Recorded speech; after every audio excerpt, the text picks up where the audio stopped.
Halo semua, apa kabar? Semoga dalam keadaan baik dan sehat. Pada sesi sebelumnya telah diperkenalkan mengenai konsep service, dan kali ini kita akan membicarakan tentang SOAP-based service, jadi salah satu bentuk dari web service. Kita akan mulai dari tujuan sesi kali ini. Setelah menyelesaikan sesi ini, Anda diharapkan mampu untuk menjabarkan konsep dasar dan cara kerja dari SOAP-based service. Kita akan flashback sedikit mengenai konsep services. Selanjutnya, kita akan diskusikan mengenai SOAP-based services. Mari kita mulai. Kita akan flashback sedikit mengenai konsep service. Jadi pada konteks kita, service adalah software program yang sebagian atau seluruh fungsionalitasnya dipublikasi sehingga bisa diakses oleh komponen atau software atau aplikasi lain dalam rupa API. Nah, API ini didefinisikan atau dispesifikasikan dalam bentuk kontrak. Jadi, kontrak dan API-nya itu sebenarnya tidak terpisahkan. Perlu diingat juga bahwa dalam sebuah kontrak dispesifikasikan atau didefinisikan mengenai API apa saja yang disediakan, lalu parameter apa saja yang diperbolehkan untuk dikonfigurasi, dan kira-kira nanti output dari setiap API itu apa, bentuk outputnya seperti apa, apakah bentuknya string, atau bentuknya integer, atau bentuknya objek, atau array, dan lain sebagainya. Jadi, semua itu didefinisikan dalam kontrak yang kemudian direpresentasikan atau direalisasikan dalam bentuk API yang bisa di-call. Kita akan mulai masuk pada SOAP-based service. Terlebih dahulu kita akan membicarakan mengenai apa itu SOAP. SOAP ini bukan sabun ya, jadi kan sabun itu kan bahasa Inggrisnya SOAP. SOAP adalah singkatan dari Simple Object Access Protocol. Nah, sebenarnya definisi ini sudah tidak relevan lagi ya. Definisi ini hanya dipakai sampai di versi spesifikasi SOAP 1.1, tapi di spesifikasi 1.2 itu sudah tidak dipakai lagi. Jadi, sebuah service dikatakan SOAP-based service jika service tersebut comply atau taat pada aturan-aturan atau taat pada spesifikasi atau taat pada guidelines atau rules yang didefinisikan pada SOAP specification. Nah, SOAP specification sendiri bisa dilihat di address tersebut ya, itu World Wide Web Consortium ya, W3C ya, World Wide Web Consortium ya. Jadi versi yang terakhir itu saya cek 1.2. Jadi pada spesifikasi 1.2 ini sebenarnya SOAP itu tidak lagi sebenarnya kita maknai dengan Simple Object Access Protocol, tapi lebih ke mekanisme bagaimana two parties ya, dua application itu bisa saling melakukan exchange ya, information exchange, message exchange gitu ya. Jadi kira-kira gimana tata caranya ya, bagaimana mekanisme berkomunikasinya. Nah, itu ditentukan dalam spesifikasi ini. Jadi tidak lagi sebenarnya makna Simple Object Access Protocol itu tidak pas lagi, cuman sebenarnya enak karena namanya sudah kadung itu ya, itu dipakai ya. Secara umum ada dua kelompok spesifikasi yang ada pada SOAP specifications. Yang pertama basic specifications dan extended specifications. Nah, di sini kita akan membicarakan yang basic specification saja. Yang extended tidak kita pelajari lebih lanjut ya. Jadi kita hanya akan pelajari bagian yang basic specification. Nah, di basic specification itu ada SOAP ya. SOAP ini di sini konteksnya adalah bentuk message-nya.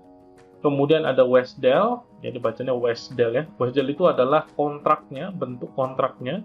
Lalu yang ketiga ada UDDI, jadi ini tempat direktori penyimpanan services, bukan penyimpanan services ya, tapi direktori di mana kita bisa mencari katalog. Ya, perannya seperti katalog ya, service apa saja yang disediakan dan kemana saya bisa mencari service tersebut ya, di mana service tersebut berada, kira-kira seperti itu. Nah, kita akan fokus di bagian yang basic. dan itu pun hanya akan berada di SOAP dan WESDEL. Nah, untuk UDDI saya pikir kita tidak akan ke sana, karena kita hanya akan memahami konsep dasarnya saja ya. Oke, kita akan lanjut. Tadi sudah sempat disebutkan bahwa pada basic specification ada 3 hal yang dibicarakan. Yang pertama adalah SOAP message-nya, bentuk message-nya. Kemudian ada WESDEL-nya, kontraknya, bentuk kontraknya. Kemudian yang ketiga ada UDDI. Nah, kita akan bicarakan yang SOAP message terlebih dahulu. Ingat bahwa pada konteks service, web service, interaksi antara aplikasi 1 dengan aplikasi 2, ini ada 2 aplikasi. Nah, kita misalnya ambil contoh aplikasi 1 berperan sebagai service provider, dan aplikasi 2 sebagai consumer atau yang menggunakan service yang digunakan oleh aplikasi pertama. Nah, sekarang kalau misalnya aplikasi kedua sebagai consumer akan berinteraksi dengan aplikasi pertama, maka bentuk interaksinya atau informasi yang ditransmisikan itu dibungkus dalam bentuk SOAP message ya. Jadi ketika ditransmisikan dalam bentuk SOAP message, jadi SOAP request, kemudian ketika si aplikasi 1 memberikan respon kepada aplikasi 2, karena aplikasi 1 itu menerima SOAP request dari aplikasi 2, maka aplikasi 1 akan merespon ke aplikasi 2. Nah, ketika merespon ke aplikasi 2, bentuk responnya juga dikemas dalam bentuk SOAP message. Nah, SOAP message itu bentuknya seperti apa sih? SOAP message bentuknya adalah XML, ya, jadi formatnya XML. Dalam SOAP ini ada 3 hal yang perlu diingat. Ada yang namanya SOAP envelope, jadi kayak amplop gitu ya, envelope. Kemudian ada SOAP header-nya, kemudian ada body-nya ya. Jadi ada 3. Ada envelope itu bungkus yang paling luar. Kemudian di dalamnya ada header dan ada body. Nah, body ini intinya disitulah sebenarnya informasi yang esensialnya ya. Jadi kalau misalnya provider itu menyediakan layanan untuk konversi data gitu ya, misalnya dari sentimeter ke inci misalnya, contoh aja ya. Jadi service tersebut akan di-call atau akan dipanggil oleh aplikasi 2 misalnya seperti itu. Nah, jadi ketika aplikasi 2 ingin mengkonversi dari sentimeter ke inci, maka dia akan melemparkan nilai ya, misalnya 30 gitu. Ini 30 cm berapa incinya gitu ya. Nah, angka 30 itu ada di dalam SOAP body-nya ya. Dan kalau untuk header-nya itu biasanya berisi dengan ya aspek-aspek security gitu biasanya ya, atau ya informasi-informasi terkait dengan skematik dari bodinya ya, konten bodinya. Nah, ini adalah contoh, salah satu contoh SOAP message ya. Ini secara spesifik ini adalah SOAP message untuk response, jadi bukan request ya, ini SOAP response. Di sana kita bisa perhatikan bahwa ada metode namanya apa ya, get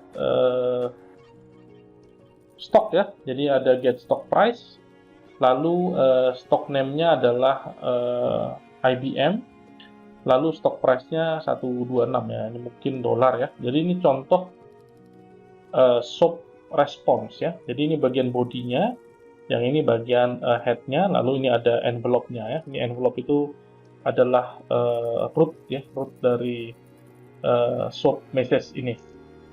Nah, itu untuk bagian SOAP message. Berikutnya kita bicarakan mengenai WESDEL. WESDEL adalah singkatan dari Web Service Definition Language.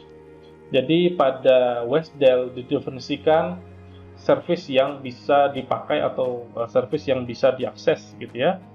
Jadi di sana dispesifikasikan mengenai apa saja metodenya, kemudian parameternya apa saja, kemudian nanti responsnya kira-kira bentuknya seperti apa. Nah, WESDEL ini juga dikemas dalam bentuk XML ya. Jadi kalau tadi SOAP message bentuknya XML, maka WESDEL ini juga kebetulan ya bentuknya XML juga ya. Perlu diingat bahwa untuk mengembangkan sebuah SOAP client, ya, SOAP client, itu diperlukan WSDL. Jadi WSDL ini sebagai panduan. Oh, saya harus nge-call-nya caranya gini.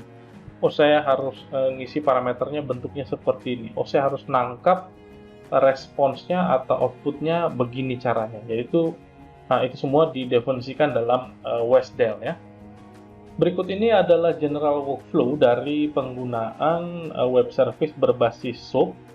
Ingat bahwa kita punya WSDL, di mana WSDL ini perannya adalah sebagai kontrak. Artinya service provider dan service consumer sepakat dengan kontrak ini. Jadi tidak bisa service provider itu semena-mena mengubah kontrak, lalu si service consumer itu akan kesulitan atau mungkin salah ketika menggunakan kontrak tersebut, atau dia tidak tahu kontrak itu sudah dimodifikasi, tidak sama lagi dengan sebelumnya. Ya, jadi kita punya WSDL ini disepakati, jadi tidak boleh berubah tanpa pemberitahuan, ya. Jadi kalau mau diubah boleh nggak? Boleh. Cuman kliennya harus tahu, ya, ada versioningnya, kira-kira seperti itu. Jadi dari WSDL ini kemudian si service provider mengembangkan solusinya, mengembangkan fungsionalitas yang mau di-open dalam bentuk API.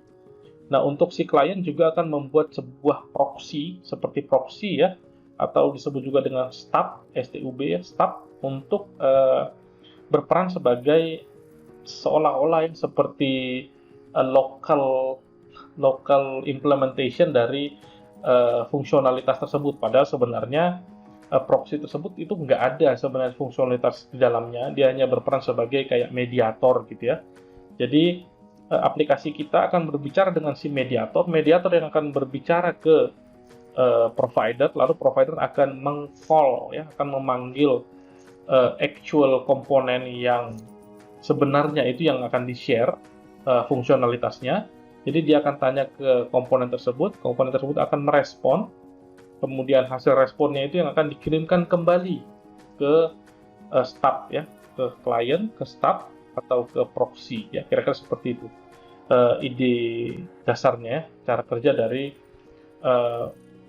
SOAP-based web services.